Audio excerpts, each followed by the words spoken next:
ओम नमो भगवते वासुदेवाय कृष्णाय वासुदेवाय हरे परमात्मने। कहते हैं जब आप मन में प्रभु का ध्यान करते हो तो कुछ ऐसा होता है कि उनके धाम तक पहुंचने के लिए प्लान अपने आप बन जाते हैं। नोएडा की तेज जिंदगी से निकलकर जब दिल ने बस इतना कहा कान्हा के पास चलना है तो रास्ते खुद ब खुद खुलते चले गए। ये सोलो राइड है नंदगांव की ब्रिज भूमि की, जहां सिर्फ कृष्णा ने अपना बचपन जिया। कहते हैं यहीं पर नन्हे कान्हा कभी माँ यशोदा से माखन चुरा लेते थे, कभी सखाओं के साथ खेतों में दौड़ने निकल जाते थे और कभी नंद बाबा के कंधे पर बैठकर पूरे गांव को अपनी मुस्कान से जीत लेते थे। नंदगांव सिर्फ एक जगह नहीं, ये कृष्णा की बाल लीलाओं का जीता जागता संसार है। यहाँ आज भी कान्हा की बाल लीलाओं के जीते जागते सबूत मिल जाएंगे। तो चलो मेरे साथ दोस्तों इस पवित्र नगरी के दर्शन करने के लिए। सो दोस्तों, ब्लॉग स्टार्ट करने से पहले आपसे एक प्यारी सी रिक्वेस्ट है, अगर आपने अभी तक चैनल सब्सक्राइब नहीं किया है तो प्लीज़ कर लीजिए। ऐसे ही ट्रैवल, मंदिर और दिल से जुड़ी जर्नी आप तक पहुंचाता रहूंगा। अब चलिए शुरू करते हैं आज का ब्लॉग।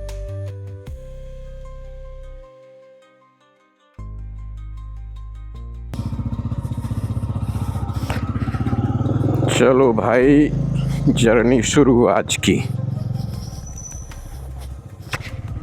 और मिलते हैं रास्ते में। भाई सुबह सुबह का मौसम है ज़बरदस्त। हिम्मत बांध के आज जा रहा हूँ मैं बाइक पर सोलो राइड पर। देखते हैं एक्सपीरियंस कैसा रहता है, अच्छा रहता है, ख़राब रहता है, जो भी होगा। आप तो हो ही साथ में। भाई चालू हो गई है जर्नी अपनी। अब देखना है कि कैसी रहेगी। वैसे मैं लेट हो गया हूँ काफ़ी। सोचा था 6 o'clock निकल जाऊँगा, लेकिन हिम्मत नहीं हुई मॉर्निंग में 6 o'clock निकलने की, क्योंकि भाई ठंड में ना सुबह सुबह रजाई नहीं छोड़ी जाती। अपन को तो बरसाने जाना है, तो अराउंड ये अभी दिखा रहा है मैप पर 2 घंटे के आसपास। तो देखते हैं कितनी देर में पहुंचते हैं। वैसे आज है संडे, तो ट्रैफिक भी अपन को कम ही मिलेगा रास्तों में। और ये अपन आ गए भाई सोसाइटी से बाहर। ये देखो भाई कहाँ आ गए अपन।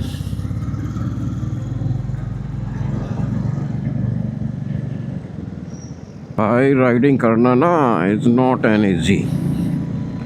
मज़ा तो आ रहा है, लेकिन जैसे देखते हैं ना लोगों को जाते हुए, तो उतना तो इजी नहीं है। ये हम पहुंच गए सेक्टर 52। वाह,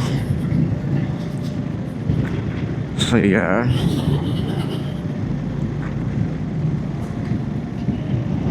बस अब ये देखना है कि गाड़ी पर बैठ के बाइक पर कितना टॉलरेट कर पाता हूँ मैं। After long time I am going to Barsana from my bike.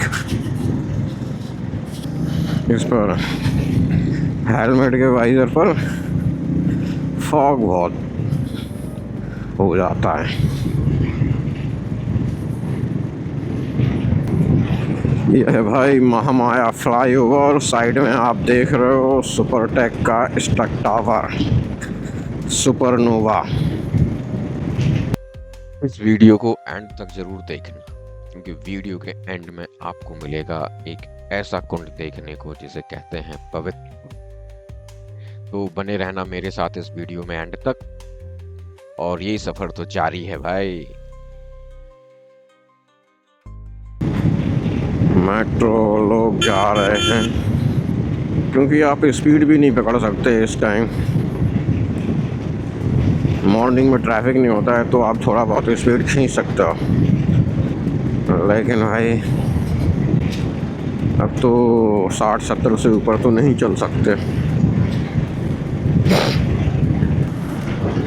Bike पे घूमने का अपना ही एक अलग मज़ा है। अकेले तुम और तुम्हें कोई मैनेजमेंट नहीं करना है, बस खुद पर ही ध्यान देना है खाली। ये तो चले जा रहे हैं, साइड में मेट्रो है, ये ऊपर ऊपर निकल जा रहे हैं। बढ़िया यार, 70-80 से ऊपर तो हिम्मत ही नहीं पड़ती जाने की।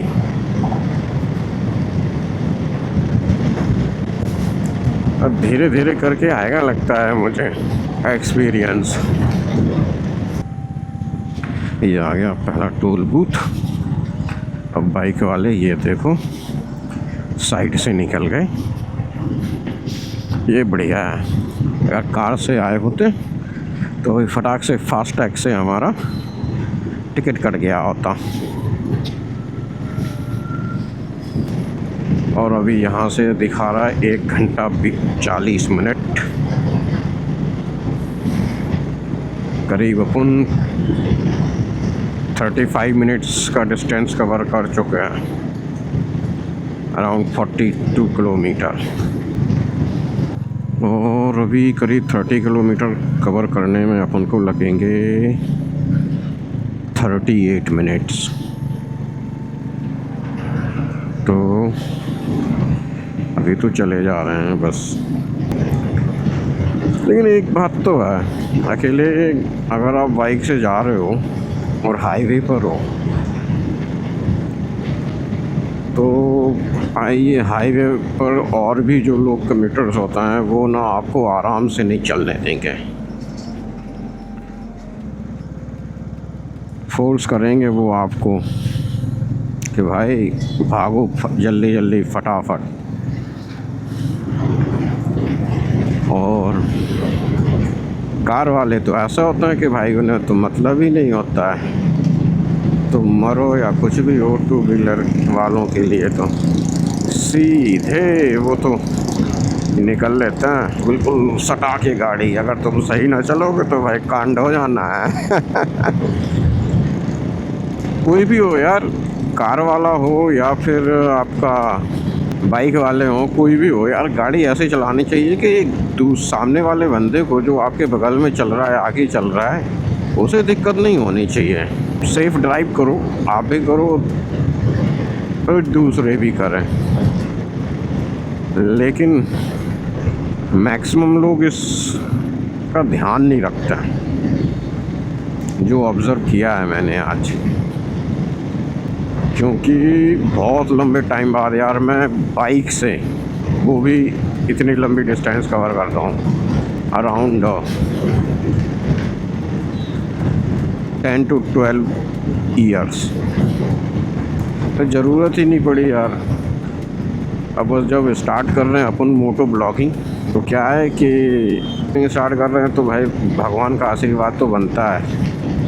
फिर देखते हैं क्या होता है आगे, मोटो ब्लॉगिंग सक्सेस होती है नहीं होती है मेरी। भाई ज़बरदस्त ट्रैफिक हो रखा है, पता नहीं किस चीज़ का। यहाँ से अपन को लेना है स्लाइड लेफ्ट। अपन ने NH-44 छोड़ दिया है। कोसी कला मथुरा बंद करके बैठ जाता है बिल्कुल बीच रोड पर। ये अपन ने अंडरपास से ले लिया है राइट, और ये अपन आ गए हैं नंदगांव बरसाने वाली रोड पर। ये नंद महल के लिए कहाँ से आएंगे? सीधे ये रहा सामने नंद महल, और ये मैप ने ना बिल्कुल परेशान कर दिया है। पर ये आ ही गए अपन, नंद महल ऊपर ही है। क्यों नंद महल जाने के लिए कहाँ से जाएंगे? आगे से, यहाँ से सीधा?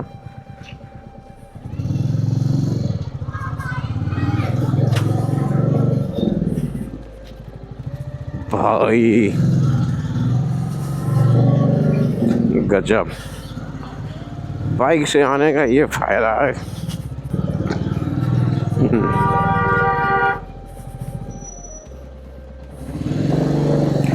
चलो भाई,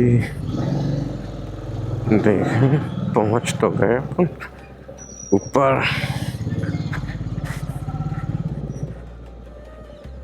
गजब।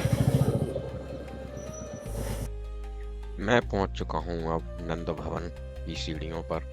गाड़ी मैंने अपनी पार्क कर दी है, बाइक, और अब मैं जा रहा हूं नंद भवन की तरफ। जैसे ही हम यहाँ एंटर किए तो दोनों तरफ हमें प्रसाद की और भगवान की पोशाक की मतलब काफ़ी सारी दुकानें यहाँ पर देखने को मिल रही हैं। और अल्टीमेटली फाइनली हम पहुँच चुके हैं नंद भवन के सामने। और यह है नंद महल। नंद महल आ गए अपन ने प्रसाद खरीद लिया है। जैसे ही मैं नंद भवन के अंदर पहुंचा, जय श्री राधे जय श्री कृष्णा की गूंज से पूरा वातावरण भर गया। हर किसी को एक ही उत्सुकता थी, बस जल्दी से नंदलाल जी के दर्शन हो जाएं। पर सच कहूं, मुझे सिर्फ दर्शन की नहीं बल्कि नंदलाल जी के पवित्र भवन को निहारने में जो आनंद मिल रहा है वो एक अलग ही प्रकार की शांति और सुकून मिल रहा है। इस भवन के चारों तरफ श्री कृष्णा की बाल लीलाओं का चित्रण है।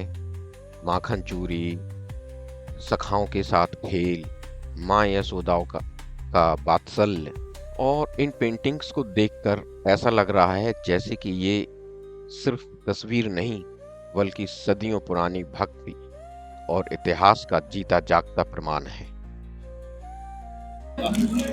इस पे कोई सेवा तो रख के दे। जी थोड़ी सी आगे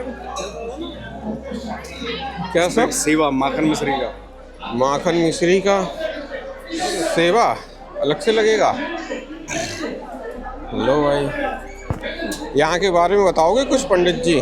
बिल्कुल। अच्छा, सोशल मीडिया पे एक 200 रुपया का सेवा होता है। अभी इतना ही ले लो सर सेवा। ऐसा करो 100 रुपये। अभी इतनी करो पंडित जी सेवा, जितनी है।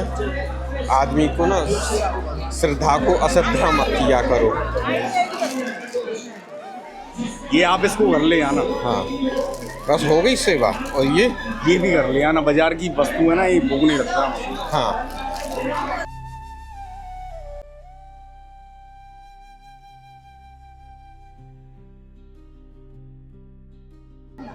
नंद महल है एक नंद पहाड़ी पर, और यहाँ पे ऊपर भाई गजब का है। जब नंद बाबा गोकुल से यहाँ पर शिफ्ट हुए थे तो ये था। ये देखो, ये है पूरा का पूरा नंद महल।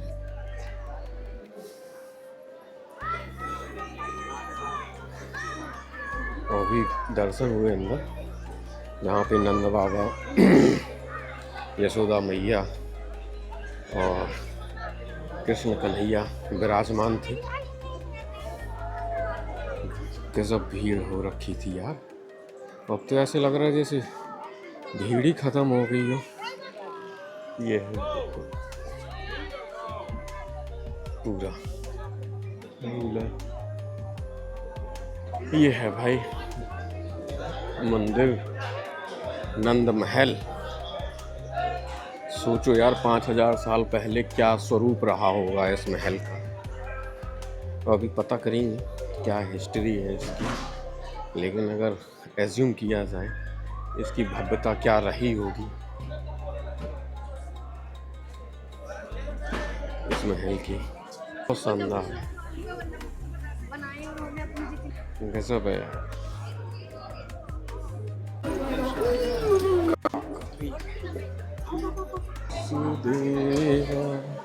ठीक है, सब लोग यहाँ फोटो खींचने में मस्त हैं,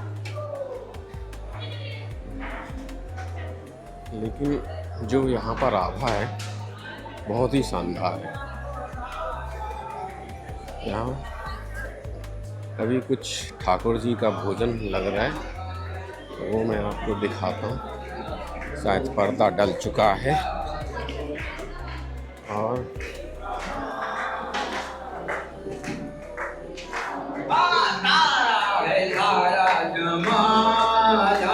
प्रभु हमको बितारो।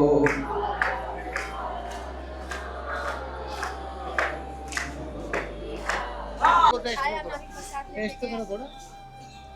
हाँ हाँ टेस्ट कर लो थोड़ा। लस्सी पीना, लस्सी है, रबड़ी है, पेड़ा है, प्रसाद भी है। लस्सी पीना, लस्सी भी है। गीला करवा दिया, साला गीला गीला लग रहा है। कोई बात नहीं, सूख जाएगा 5 मिनट में। भाई ये देखो, हो गए नंद बाबा के दर्शन। अब अपन चलते हैं आगे, देखते हैं और क्या क्या है इधर। ये तुलसी मालाएं रखी हुई हैं, तो वो मैं देखता हूँ। ये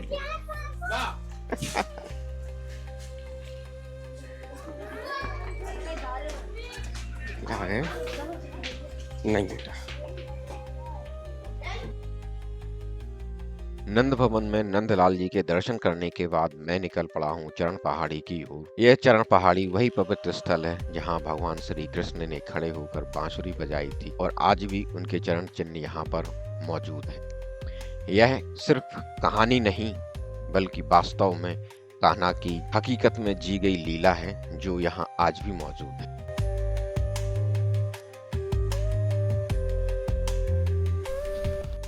ये पहुंच गए अपन चरण पहाड़ी।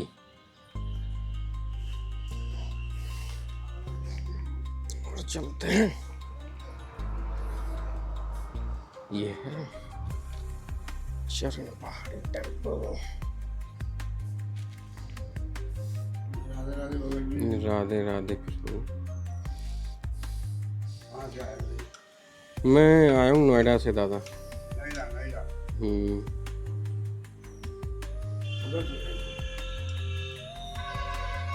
ये प्रभु के चरण है। किस लीला के लिए? बाल अवस्था गौ चरण में लीला है। गौ चरण में लीला। अच्छा, गौ चरण में जब आते गौ को एकत्र करने के लिए यहाँ खड़ा होकर के वेणु बजाया। अच्छा, तो यहाँ पे उनके फुटप्रिंट बन गए। हाँ जी बिल्कुल, वेणु सुन करके पत्थर भी पिघल गया। पत्थर का नाम भी है नंदेश्वर, शंकर भगवान। अच्छा, तो ये नंदेश्वर टेम्पल है ये? हाँ जी, टेम्पल का नाम है नंदेश्वर। शंकर जी पर्वत बन के नंदगाम में विराजमान। अच्छा, शंकर जी का ऊपर में टेम्पल जो है कृष्ण का, कृष्ण खड़ा होकर वेणु वादन किया। अच्छा, तो सनातन धर्म जब तक रहेगा तब तो चरण भी रहेगा, पहाड़ भी रहेगा, चरण भी रहेगा। अच्छा, ये कृष्ण का चरण है, शंकर जी का पत्थर है। ठीक है, यहाँ दर्शन करने से हरिहर का दर्शन हो जाएगा। ये लड़का का पंजा है ये और लाइट ये का अंगूठा है। अंगूठा है वो। अंगूठा का बगल में जो गोल सा है ये है, हाँ। ये लाठी का निशानी है। अच्छा अच्छा, ये है चरण गंगा। कृष्ण जी के चरणों से उत्पन्न हुई है और आज इसका क्या हाल हो गया है ये आप देखो। ये कलयुग है भाई। इस कुंड की क्या हालत हो गई है। पूरा काई काई लगा हुआ है। जगह तो बनाई है कि भाई चरण गंगा है, लेकिन हमने उनको संजो कर ही नहीं रखा है अपनी विरासत को। बस आओ, पैर छुओ, हाजिरी लगाई और चले अपने। यही रह गया है बस। यहाँ पे भगवान कृष्ण जी के चरण है। पंडित जी ने अभी बताया कि यहाँ पर भगवान कृष्ण ने गायों को बुलाने के लिए बंसी बजाई थी। तो उनका एक इतनी तो बंसी इतनी मधुर थी और उसकी एनर्जी इतनी बहुत ही ज़्यादा मतलब पॉजिटिव या कैसे भी कह लो, कहते हैं कि पत्थर पे घल गया और उनके दाहिने पैर का अंगूठा और पत्थर पे निशान पड़ गया। ये अपने आप में एक अद्भुत घटना है। चलते हैं पावन सरोवर। यहाँ कहते हैं कि नंद बाबा ने सभी देवताओं को पूजन करने के लिए सरोवर बनवाया था। और इसके बाद फिर अपन चलेंगे बरसाना। बरसाने में कराएंगे आपको राधा रानी के दर्शन और फिर जाएंगे गोवर्धन। बाइक ये मैं और ये है पावन सरोवर। भाई साहब इसकी क्या कुछ है विशेषता, क्या है इसमें? हाँ ये 4 कुएं हैं। अच्छा 1 2 3 4 एक इस मंदिर के अंदर। अच्छा ये एक ये है। इसमें ठाकुर जी के लिए पानी आता है आपके लिए। अच्छा ये पावन सरोवर वो सरोवर है इसमें कोई पंछी भी उड़ के चला जाता है उसका भी उद्धार हो जाता है। क्या बात है।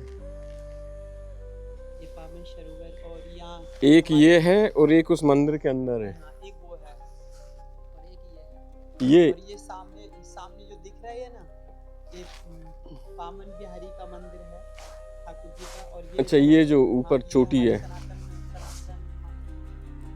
महाराज जी की कुटिया है। अच्छा उन्होंने भजन किया है यहाँ पर। उन्होंने साथ साथ भगवान ने दर्शन दिए हैं उनको। बहुत बढ़िया। जब आप अकेले घूमते हो ना भाई साहब तब जाके चीज़ें पता चलती हैं कि कहाँ क्या क्या है। ये सामने नंद महल है। नंद महल तो मैं हो आया हूँ उधर क्यारी भी है। और फिर उधर पे भी गया था आपका ये जो चरण पहाड़ी है। चरणपाड़ी इसका बहुत बड़ा महत्व है। यहाँ पर जो भी भक्त कोई भी कहीं से भी आके इसको अर्चन भी कर लेता है उसका कोटि कोटि जन्म जन्म के पाप नष्ट हो जाते अच्छा हैं। ये वो पावन सरोवर है। इसके हर एक किसी का बस की नहीं। नंद बाबा जिस पर कृपा करते हैं वही यहाँ आता है। तो शायद आज हमारे ऊपर हो गई है।